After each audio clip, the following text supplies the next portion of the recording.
The Israeli military is building a stronger presence around the Gaza Strip. They say they have up to 35 brigades that have formed a blockade around all of the Gaza Strip. They say they are preparing and building infrastructure, seemingly in advance of some sort of ground assault. They've mobilized over 300,000 reserve soldiers and told citizens, civilians in areas near Gaza to evacuate. In places like Ashkelon and Sderot, rocket fire is constant. This is what it was like this afternoon. Go, go, go. You go. Carol. Do you see? Get down. Get down. Go, go, go, go.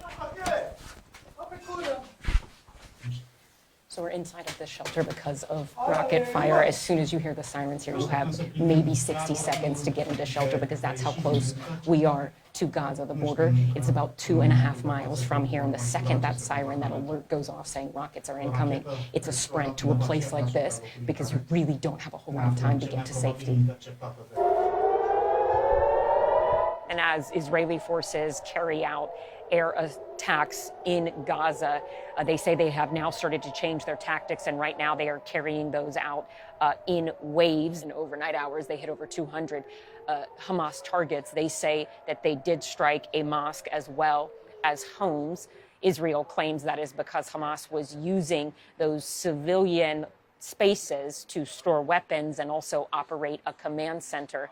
Within Gaza, there are some 2 million people living in this small, densely populated area. It is fully blocked right now. Israel has told people, civilians inside of Gaza, to evacuate, but all of the border crossings, all of the potential ways out are closed. The UN says inside of Gaza there are 200,000 people, civilians that are displaced, and many of them right now are sheltering in schools as the death toll on both sides continues to rise. Reporting in Tel Aviv, I'm Ellison Barber, NBC News. When the missiles were launched, Alexandria Bolin knew this was different. The sound was creeping closer and closer. We're all huddled in the hallway, people from all over the world in this hostel, in a tiny hallway, and just knee to knee, messaging our families, not sure if this is going to be the last time that we talk to our families. Bolin was living just outside of Tel Aviv, her career in music bringing her to Israel. The past 48 hours and all of the trauma blurring the days. It was only 2 blocks from my home where the entire building was decimated. And that's never happened before. And then we start hearing about the festival and friends that are at the festival and people that are missing. Bolin escaped from Tel Aviv today. She's now in Ethiopia, grateful to have gotten out, but uncertain about what comes next. I'm very emotional and already experiencing signs of PTSD. This comes at a time when Pittsburgh is still healing from hate. This summer, Robert Bowers was sentenced to death for murdering 11 people inside the Tree of Life Synagogue in Squirrel Hill in an anti-Semitic attack. We reached out to Pittsburgh police to see if the war in Israel is affecting patrols here in Pittsburgh. A spokesperson said, quote, police have dedicated additional patrols outside and around synagogues. They are also working with our intel unit to monitor any possible threats related to the recent events in the Middle East. Panic, fear, deep sorrow. Scott Looper describes being in a state of shock. The rabbi at Tippel Beth Or has several family members near the violence in Israel. Well, I actually have 2 sisters who moved there, 5 nephews and a niece. I have 2 great nieces and 2 great nephews. Looper spoke to both sisters, who described the personal impacts of the fighting. My sister, who lives outside of Jerusalem, I spoke with her, and she said that they had 2 air raid sirens go off today, and she was with her granddaughters. So to say that was frightening, and so they went to the safe room in their house. And I talked with my other sister. Her oldest son was called up in the reserves to go towards Lebanon. It is not just personal concerns for Looper. Members of his congregation also have family in Israel. I was talking to another set of congregants whose great nephew was at the rave. I don't know if he was killed. Right now we're sitting in a sukkah, and this is the newest addition to our sukkah, but my father put this up to be close to Jerusalem. On the heels of a holiday. We were celebrating one of the happiest days on the Jewish calendar, Simchat Torah. And now? Safety in Israel looks like staying in your bomb shelter all day. Feels like a nightmare. It feels like, I can't believe that happened. Two people from Overland Park with different stories. Joel Gudovitz is a medical student near Tel Aviv. The last 48 hours, chaos. I'd never seen a scene like this. We weren't sure what the extent of the damage was, but seeing 18 to 22-year-old kids coming out of those helicopters, badly wounded, like nothing I've ever seen before, straight out of a horror movie. Natalie Cabell was in the U.S. for a work trip. Her flight home to Tel Aviv, not possible. I don't know when I'm going home. I don't know when it's safe to go home. I don't know when it's safe to fly. Rockets are shooting all over the country. So to think that I'll be able to, in the next couple days, be reunited with my husband and his family is really a dream at this point. Both of their loved ones called up to the reserves. The teams are fighting with very old gear, any kind of watches, boots, pants, things like that. They say they can only get through this with help.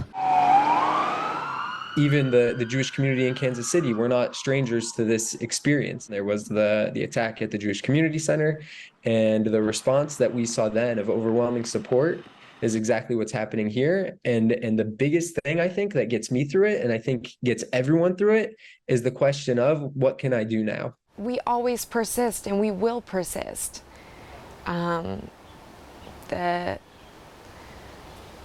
It's just the scariest thing that we've seen for over 50 years. I wish Kansas Cityans and everyone would spread a message of love, spread a message of doing good for other people, l'chaim, seeing the good in other people, enjoying life with other people, and living a life of love, compassion, and care.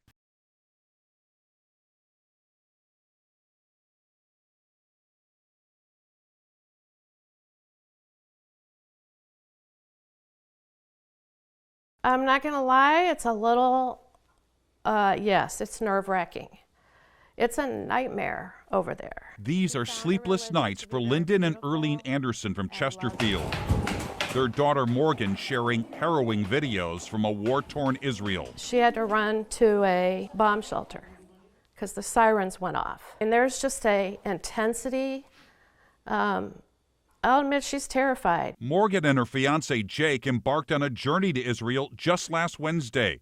It was a getaway after a joyous occasion. They got engaged last Wednesday in front of the Jewel Box. A graduate of Westminster Christian Academy and Webster University, she converted to Judaism. She fell in love with the religion. It was her ideal. It worked for her. But now, amidst the turmoil, Morgan faces this ordeal alone as Jake, a reservist with the Israeli Defense Forces, answered the call of duty. It was hard for her at first, but there is this intense need to protect the homeland. Israel is just a tiny little country the size of Rhode Island in the middle of a massive Middle East. It's nerve-wracking because, I just like to go over there and either just get her out. And that's Morgan's goal, to find a safe way out of Israel. Her parents desperately hoping for help from some of our elected officials. Of course there's hostages, and that's more important. We've got to get the hostages out. But then could you help get the remaining Americans out of Israel? I was supposed to fly back to Israel yesterday on Sunday night. My flight was canceled. Chen Ezra is an Israeli citizen and military veteran visiting relatives in Minnetonka, desperate to get back to help his country. We were raised on to protect our family and our country when this stuff would happen, and now we're just stuck here, unable to help. His mother, Sherry, is safe for now in northern Israel and is collecting supplies for survivors and the military. From food to medical supplies to deodorants and toothpastes, every single thing you can even think of. Transporting it to soldiers and injured people in hospitals. This is Eitan. He was also at the music festival. And there are more. But he's distraught because many of his friends were at a music festival near Gaza that was attacked by Hamas terrorists, and they're missing. And I've been watching the videos, just trying to look to see if I can recognize people I know in Gaza. Haven't yet.